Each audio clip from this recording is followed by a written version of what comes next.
welcome back to my channel. So, as you can tell, we are talking about the PRAXIS exam. But what I wanted to say was that there is no need to fear, okay? I want you guys to do this before I even start talking about it. Breathe in, breathe out. It's gonna be okay. So, as you know, when you're going into school psychology, you have to take the PRAXIS exam before you finish your internship in order to get your licensure, certification, and that stuff. So I remember going in, I was so nervous about it because in our program we had to take something called the CCEs, and then when we were in internship we had to take the PRAXIS, and everyone has to do that if you're going to be a school psychologist. It's on the ETS website. But I didn't really know what to expect, and it seemed like the other people I know that took it before me made it seem like the scariest thing ever. So I was really worried when taking it. I'm like, what if I don't pass? And then I did all the schooling and I was just freaking out like crazy, and I just felt like I had no kind of idea of what to study, how to study, what types of questions are going to be there, and I just had so many questions that weren't answered. So I want to save you guys that torment. And I'm going to tell you what I did to study for it and what I used. And guys, I passed, and I passed with an amazing score. Yeah, it's going to be okay. So I want you to first know it's going to be all right. So the first thing, and the thing that I pretty much only used, and you probably saw this before, this is also why I'm sitting at a new location, so I had this book here. But it is this purple PRAXIS book. And let me tell you, I took the PRAXIS in December of 2020. And this book was made, copyrighted in 2017. So even though it's a few years old, it was still accurate for when I took the PRAXIS. So hopefully if you're taking it in 2021, 2022, it's still just as accurate. I don't see how it would change too much. But this is how I broke it down. I'm going to break it down to you. All right, let me tell you. I studied for it, but I didn't study as hard as I usually study for tests. I kind of went into it like, let me take it, see what it's like. I'm probably not going to pass, but I'll know what to look for. That was my mindset. Don't go in there with that mindset because you will pass. But with that said, take it seriously, but don't stress yourself out. When studying for this, I think what you should do is get the app. It comes with the app. Like it'll say app included, and it'll give you everything you need. So when it's broken down, there are, let's see, 5 chapters. You can see them here. More like 5 content areas. So what you can do is, let's say you're taking a test in December, so beginning of November, go through each of these categories. So for example, the first category is professional practice, practice that permeates. Read through it. Just read through it. You're gonna already know a lot of this stuff from the classes that you've had. Like, you go over this stuff, you know this, you got this. So go through each thing.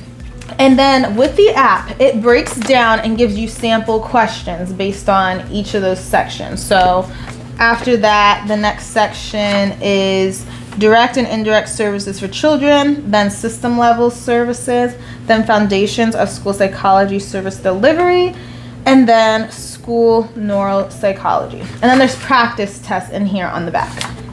So again, go through each section, break it down for each week. With that said, the questions that you get wrong, it'll tell you kind of the area that's on.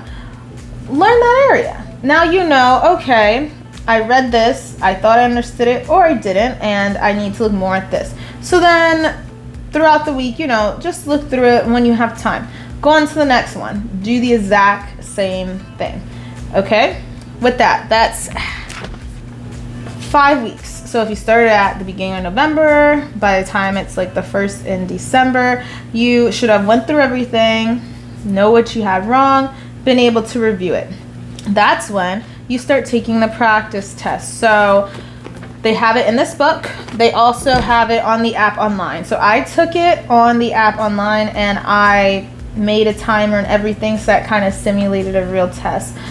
With that also said, when you do take the real test, you have a ton of time. Like, you will probably have at least a half hour to then look over the questions that you just were working on. After you take the practice test, look at your score and look at what you got wrong and review it. If it's still those same questions or similar questions to the content area that you were having trouble with before, then definitely, you know, look up online what you can, or go back into the book and look at what you know. Go back into the notes that you have taken in class. But honestly, guys, the material in here, especially if you went to a NAS certified school, you would have been reviewing this for years throughout the whole time. My biggest problem, or not problem, but my biggest concern, what I was having difficulty with, was learning the cases. Okay, and remember, this is all broken up into different percentages. So I felt like I didn't know the laws and cases as well as I should. So that's when I made these note cards. So the first one was the NAS ethical principles. I have Honig versus Doe, zero reject principle, Diana versus the Board of Education. I'd write that on the front, and then on the back I would have the answer to them. So I did that, and I kind of shuffled them around each day, like, okay, let me learn like 5 this day, make sure I know it, add in 5 more. That's how I study for this. And you're not going to get a ton of cases on there, but when you come across a question that does mention that, you know it now, especially if that was a weak point for you. Whatever your weak areas are, definitely spend more time learning that before you have the test.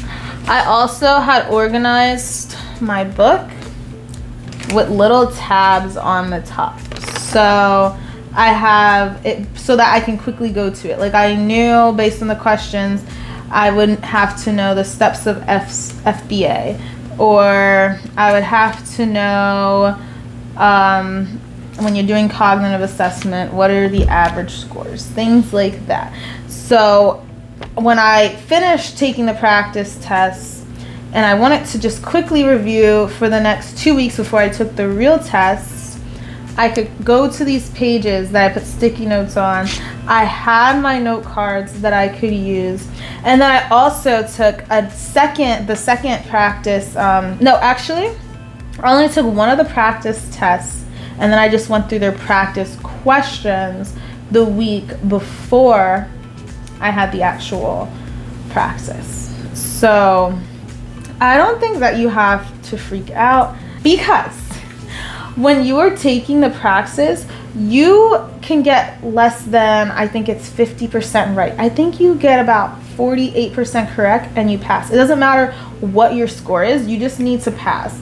And there are some questions on there that don't count, and honestly I think it's about 20 questions on there that don't count towards your score. They're just kind of trying to see if they use those questions or not in the future. Of course, you don't know what those questions are going to be, but you don't have to worry about those.